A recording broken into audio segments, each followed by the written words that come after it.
அனைவருக்கும் வணக்கம். இது உங்கள் துளிர் ஐஏஎஸ் அகாடமி. நான் உங்கள் இளமுருகன். நாம இப்போ என்ன டாபிக் பார்க்க போறோம்னா, கடந்த வகுப்பில் பார்த்த எழுத்து இலக்கணத்தில் பார்த்த குற்றியலிகரம், அதோட தொடர்ச்சியான குற்றியலிகரத்தை நம்ம இப்போ இந்த வகுப்பில் பார்க்க போறோம். குற்றியலிகரம் என்னென்னு பார்த்தோம், தெளிவான விளக்கம் பார்த்தோம். இப்போ வந்து குற்றியலிகரம் அப்படின்னா என்னென்னு பார்க்க போறோம். பாருங்க, இதை பிரிக்கலாமா?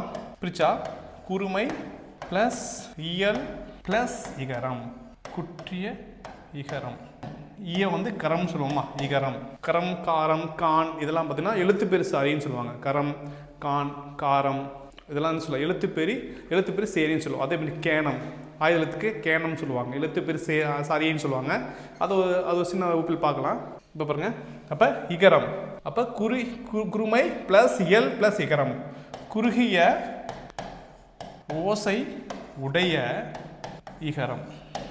அப்போ ஈ என்ற எழுத்து என்னாகனா, ஈ என்ற எழுத்து தன் ஒரு மாத்திரை அளவிலிருந்து அரை மாத்திரையாக குறைந்தொழிப்பது. அரை மாத்திரையாக சேஞ்ச் ஆகும், குறைந்தொழிப்பு தான் இது குற்றிய லிகரம். பாருங்க, சின்ன எடுத்துக்காட்டு பாருங்க. இப்போ ஈங்கிற வார்த்தை சொல்லுங்க. ஈ அப்படின்னா நல்லா நீண்டு ஒழிக்குதா? இப்போ நான் பின்னாடி ஒரு யா போடுறேன். இப்போ யான்னு சொல்லுங்க. யா அப்படிங்கிறப்ப என்ன ஆகுது? ஈ முடியறதுக்கு முன்னாடி யாவுன்னு சேர்ந்துருதா? ஈ சொல்றதுக்கும் யான்னு சொல்றதுக்கும் டிஃபரெண்ட் தெரியுதா? அப்ப ஈக்கு பின்னாடி இந்த யாங்கிற எழுத்து வந்துச்சு அப்படின்னா ஈ என்ன ஆகும்னா தன் ஒரு மாத்திரையிலிருந்து அரை மாத்திரையாக குறைந்தொழிக்கும். ஓகேவா? இதுதான் வந்து குற்றிய லிகரம். அது எப்படி பார்க்கலாம் அப்படின்னா, கவனிங்க. இப்போ பாருங்க, காடு பிளஸ் யாது. இது வந்து நம்ம காடு யாதுன்னு எப்பயும் நிலைமொழியும் வறுமொழியும் சேர்றப்ப எந்த ஒரு சேஞ்சஸ் இல்லாமல் இருந்தது அப்படின்னா அது வந்து இயல்பு விகாரம். இயல்பு புணர்ச்சின்னு சொல்லுவாங்க. இயல்பு புணர்ச்சின்னு சொல்லுவாங்க. ஏதாவது சேஞ்ச் நடந்துச்சு அப்படின்னா விகார புணர்ச்சின்னு சொல்லுவாங்க. அப்போ என்ன சொன்ன, நிலைமொழியும் வறுமொழியும் சேர்றப்ப எந்த ஒரு சேஞ்சும் நடக்கலாம், அது இயல்பு புணர்ச்சினா சேருதல். ஏதாவது சேஞ்சஸ் இருந்ததுன்னா அது விகார புணர்ச்சின்னு சொல்லுவாங்க. விகாரம் அப்படின்னா மாற்றம், அதாவது ஏதாவது எழுத்து தோன்றுதல், திரிதல், கெடுதல், இந்த நிகழ்ச்சி நடக்கும். இப்போ நம்ம காடு பிளஸ் யாதுன்னா நீங்க காடு யாதுன்னு போயிருவீங்க. ஆனா இது கரெக்டான ஆன்சர் என்னன்னா காடி யாது. இதுதான் கரெக்ட். இது எப்படி வந்துச்சுன்னு பார்க்கலாம். பாருங்க, நிலைமொழி அப்படிங்கிறது என்னது? இது நிலைமொழி, இது ஒரு மொழி. நிலைமொழி பாருங்க, ஒரு குற்றியலகுற சொல்லாக இருக்கா? காடுங்கிறது ஒரு நெடில் தொடர் குற்றியலகுறமா இருக்கா?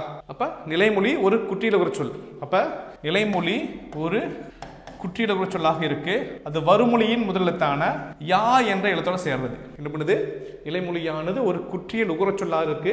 அது வறுமொழியின் முதலெழுத்தான யா என்ற எழுத்தோட சேர்றப்ப ஃபர்ஸ்ட் என்ன சேஞ்சஸ் நடக்குன்னா, நிலைமொழியின்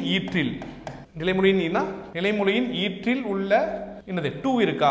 இதை பிரிச்சு பார்த்தோமா, இட்டு பிளஸ் உ. நிலைமொழியின் ஈற்றில் உள்ள உகரம் என்னவா மாறும்னா இகரமாக மாறும். ஓகேவா?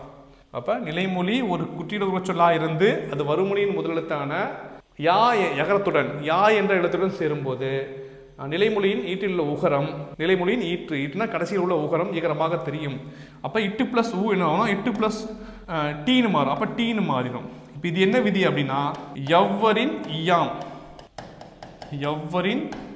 ஈயாம் என்ற விதிப்படி சேஞ்ச் ஆகும். அப்ப இப்ப எப்படி மாறிச்சு? இட்டு பிளஸ் டூ டீன்னு மாறிச்சா? அப்ப காடி யாதுன்னு மாறிச்சா? காடி யாதுன்னு மாறிடுச்சா? அப்ப இட்டு பிளஸ் ஊ கட்டா, ஊக்கு பதிலாக ஈ மாறிச்சு. அப்ப காடியாதுன்னு மாறிச்சா? இப்ப காடியாதுன்னு இருக்கா? இப்ப இந்த சொல்லில் உள்ள டி இதுல பாத்தீங்கன்னா என்ன இருக்கு? டி இருக்கா? இதுல பாத்தீங்கன்னா இட்டு பிளஸ் ஈ இருக்கா? இந்த ஈ என்ன ஆகுனா தன் ஒரு மாத்திரையிலிருந்து அரை மாத்திரையாக குறைந்தொழிக்கும். அப்ப காடு பிளஸ் யாது காடியாது எப்படி சேஞ்ச் ஆச்சு? நிலைமொழி ஒரு குற்றியலகுற சொல், அது வறுமொழியின் முதலெழுத்தான யகரத்துடன் சேர்றப்ப நிலைமொழியின் ஈற்றில் உகரம் இகரமாக தெரியும். என்ன விதி? எவ்வரின் ஈயாம். அதுக்கு தெரிஞ்சதுக்கு அப்புறம் காடி யாதுன்னு மாறும். எப்படி மாறும்? காடி யாதுன்னு மாறும். இப்ப இந்த சொல்லில் உள்ள இகரம் சொல்லி பாருங்க. காடின்னு சொன்னா ஈ நல்லா ஒழிக்குது. காடியாதுங்கிறப்ப டி வாயில் நுழையத்துக்கு முன்னாடி யா வந்துருச்சா? அப்ப என்னது? டி சைலண்ட் ஆகுது. அப்ப இதுல இருக்கிற இகரம் என்ன ஆகும்? தன் ஒரு மாத்திரையிலிருந்து அரை மாத்திரையாக குறைந்து ஒழிக்கும். அப்ப காடு பிளஸ் யாது காடியாது. அதே மாதிரி இன்னொரு எடுத்துக்காட்டு, வீடு பிளஸ் யாது, இதுவும் வீடு யாது தான். சேம் இதே விதி தான். இப்ப வீடு யாது. அப்ப இதில் இருக்கிற இகரம் ஈ என்ன ஆகுனா தன் ஒரு மாத்திரையிலிருந்து அரை மாத்திரையாக குறைந்து ஒழிக்கும். புரியுதுங்களா? அப்ப எடுத்துக்காட்டு பாருங்க, காடியாது வீடியாது இதெல்லாம் என்னது? குற்றியலகுறத்துக்கான எடுத்துக்காட்டுகள். ஓகேவா? இது இல்லாம வேற என்ன வரும் அப்படின்னா, இப்ப பாருங்க, மியா அப்படிங்கிறது மீ அப்படி சொல்லுங்க. மீ அப்படின்னா ஈ அதில் இருக்குது, மீக்கு பின்னாடி யா வந்திருக்கா, மியாங்க இருக்கா. இப்போ இதுவும் ஒரு குற்றிய லிகர சொல் தான். இதை ஈக்கு பின்னாடி யா வந்திருக்கா, இதுவும் ஒரு குற்றிய லிகர சொல். பார்த்தீங்கன்னா இது எதுக்கு வருதுன்னா செய்யுளின் ஓசை நயத்திற்காக வருவது, ஓசை நயத்திற்கு வருவது. இது மீனிங்லாம் கிடையாது, இது ஒரு அசைச்சொல். ஒரு சொல்ல அசைப்பிக்கிறதுக்காக வரும் சொல், இது ஒரு அசைச்சொல், இதுக்கு மீனிங்லாம் கிடையாது. அப்போ மியா அப்படிங்கிறது ஒரு குற்றியில் இருக்கிற சொல், செய்யுளின் ஓசை நயத்திற்காக வருவது, இது ஒரு அசைச்சொல், இதுக்கு மீனிங்லாம் கிடையாது. பாருங்க எடுத்துக்காட்டு பாருங்க, கேள் பிளஸ் மியா, அதே மாதிரி செல் பிளஸ் மியா.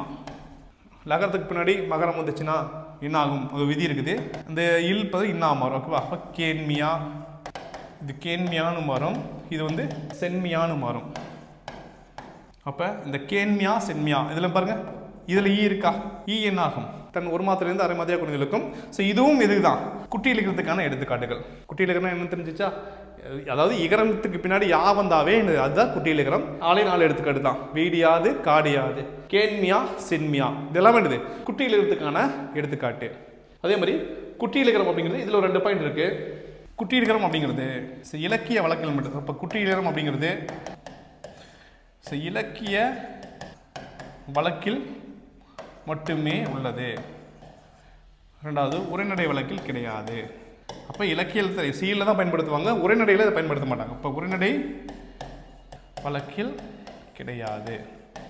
குட்டி இலக்கணம் என்னென்னு பார்த்தோம். குட்டி இலக்கணத்தில் பார்த்தீங்கன்னா என்ன சொல்லியிருந்தேன், அதாவது ஈங்கிற எழுத்துக்கு பின்னாடி யா வந்துச்சுன்னா ஈ சைலண்ட் ஆகும்னு சொல்லியிருந்தேன். அப்போ அதே மாதிரி நிலைமொழி ஒரு குட்டி லுகரச்சொல்லாக, குற்றிய லுகரச்சொல்லாக இருந்து அது யகரத்துடன் சேர்ந்துச்சுன்னா அந்த வீடியாது காடியாதுன்னு மாற சொல்லியிருந்தேன். அதே மாதிரி அசைச்சொல்லு வச்சும் பார்த்துருந்தோம். அப்போ குட்டிய லிகரம் அப்படின்னா என்னது, குறுகிய ஓசையோடி இகரம். ஓகேவா, ஈங்கிற எழுத்து தன் ஒரு மாதத்திலிருந்து அரை மாத்திரையாக குறைந்தொழிப்பது. லாஸ்ட் என்ன பார்த்தோம், உரைநடை வழக்கில் கண்டிப்பாக கிடையாது, இலக்கிய வழக்கு மட்டும் இருக்குன்னு பார்த்தோம். ஓகேவா, ஸோ குட்டி இலக்கண விளக்கம் தெளிவாக பார்த்தோம். அடுத்தது மதிப்பெண் தரக்கூடிய மற்றொரு பாடப்பகுதியில் பார்க்கலாம். நன்றி, வணக்கம்.